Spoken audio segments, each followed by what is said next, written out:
Rajasthan breaking news में आपका स्वागत है। खबरों के सबसे विश्वसनीय ठिकाने से मैं रमेश गांधी। जो खबर हमने कही वही सही का आईना दिखाते हैं हम।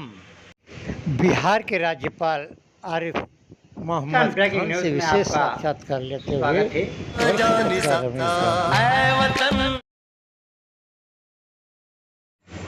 कोटा के पूर्व कलेक्टर और वर्तमान ऊर्जा विभाग के उप प्रमुख शासन सचिव भूतपूर्व विधायक और वर्तमान विधायक बिगड़ती हुई कानून व्यवस्था को लेकर आईजी को ज्ञापन देंगे।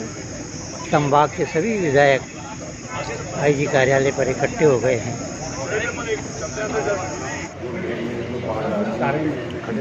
विधायकों का प्रतिनिधिमंडल आगे आया आईजी ऑफिस।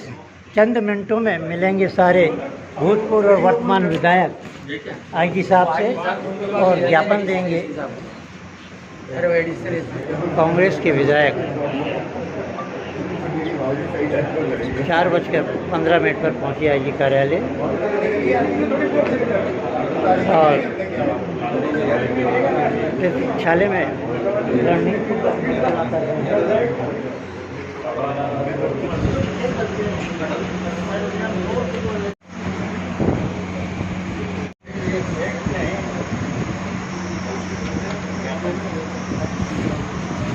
जो एमएलए रहा हो वो दर्ज कराने जाए और उसकी दर्ज नहीं करे,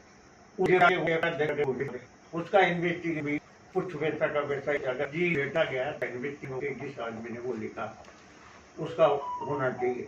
ऐसे एक दूसरा प्रकरण है, उस प्रकरण में भी जयपुर जाकर के एफआईआर दर्ज कराना पड़ा और एफआईआर दर्ज करके एफआईआर यहाँ तो हमारे 3 चीजें हैं। एक तो ये है कि इन सारे केसेज का इन्वेस्टिगेशन आपके सुपरविजन में यहाँ किसी से करवाया जाए और दूसरा ये कि जो एफआईआर है जो दर्ज हुई उन एफआईआर में जो हमने करवाई हो चाहे प्रमोद आया किसी ने भी करवाई वो भी दोषी लोगों के खिलाफ तत्काल कार्रवाई हो। उन फर्जी डॉक्यूमेंट्स का इन्वेस्टिगेशन तो होना कि ये जो लिखा गया है ये प्रपत्र जो है वो प्रमोद जैन भाया ने लिखा है या किसी ने तैयार किया जो सीबीआई के माध्यम से ये आ गया तो वहाँ पर कोई ऐसा पत्र ही नहीं। ये चीजें हैं। इस सिलसिले में आपके पास सभी हमारे तीनों MLA 4 Congress president 2 ex MLA एक रिप्रेजेंटेटिव कैरेक्टर में कांग्रेस पार्टी की तरफ से आपसे ये ज्ञापन देने के लिए आए और जो डिफरेंसेज जो केसेज वो हैं उनके बारे में हमने आपके सामने तथ्यात्मक रूप से क्या हर एंगल पे जो भी एफआईआर है उसमें जो एलिगेशंस हैं उन एलिगेशंस के संबंध में भी हमने राइटिंग में आप तथ्यात्मक जानकारी तो हम ये चाहते हैं कि उन सब कैसे तत्काल प्रति जो वो आत्महत्या वाला केस है उसमें तत्काल प्रभाव से गिरफ्तारी होना चाहिए। दूसरा सारे 15 जो केस 15 और 18 केसेज है वो आपके सुविधा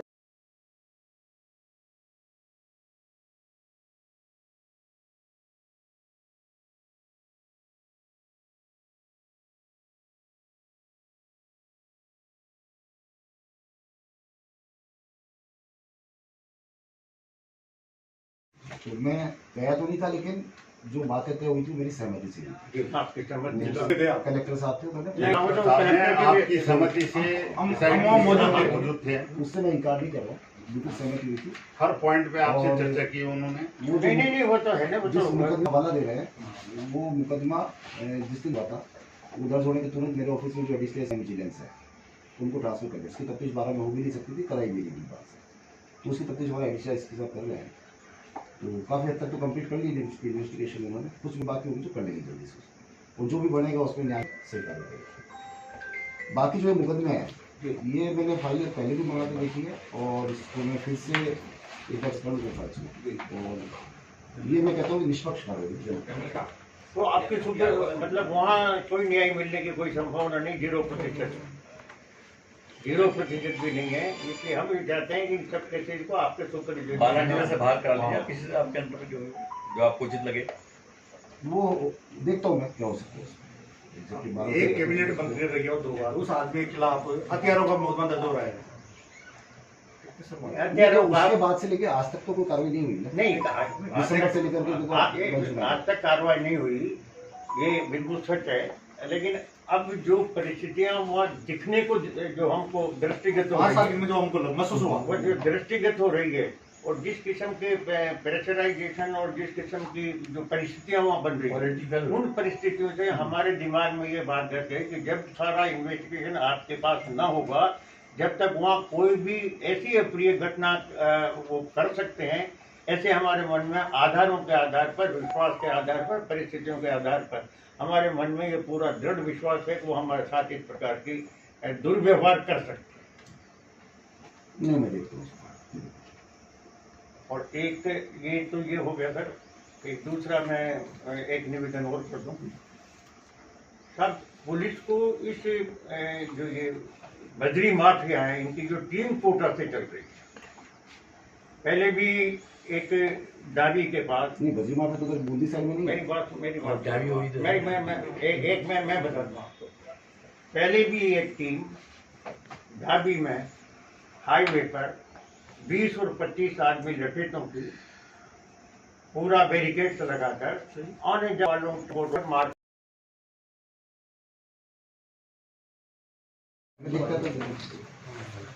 एक को भी दे दो ना।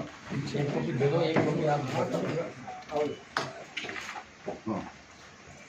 निवेदन ये है सर कि जो वर्तमान राजनीतिक परिस्थितियों में जो प्रतिशोध की भावना से जो झूठे मुकदमे दर्ज करवा कर हमारे नेताओं को और हमारे कार्यकर्ताओं को परेशान करने का जो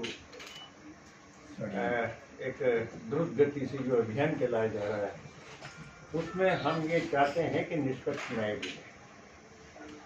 राजनीतिक दृष्टिकोण से अनेक परिवर्तन हुए, अभी भी होंगे, आगे भी होंगे, लेकिन ऐसा प्रतिशोध, ऐसे हल्के किस्म की राजनीति और इस प्रकार के हल्के किस्म के बिना आधारों पर FIR तत्काल प्रभाव से दर्ज करने का ये अभियान जो है, ये कोटा डिवीजन में नया है। आप भी पूर्व में रहे, देखा है आपने। उस समय में और आज के समय में इतना व्यापक परिवर्तन आ गया कि हम तो खुद ही असमंजस में हो गए कि ये देश कैसे चलेगा, ये परिस्थितियाँ कैसे। एक लंबा जो परिप्रेक्ष्य बनाया, उस विपरीत परिस्थितियों में हम ये चाहते हैं कि आप हमको न्याय दो। हम गलत हैं, हमको पकड़ो, हम सही हैं तो हमको छोड़ो। और जो दूसरे राजनीतिक दल से जो समर्थित लोग हैं, उन्होंने कोई भीषण अपराध किया है तो उनके साथ भी वही सलूक किया जाना चाहिए जो किसी अपराध। ऐसा आभास हो रहा है इन दिनों में कि जो भारतीय जनता पार्टी से रिलेटेड जो अपराधी हैं, उनको तो मुक्त होकर घूमने का अवसर दिया जा रहा है, और जो हम लोग हैं उन लोगों को व्यर्थ के मुकदमे, जो मुकदमे FIR दर्ज होने से पहले परिवार में जाना चाहिए था, उसके तत्काल प्रभाव से एक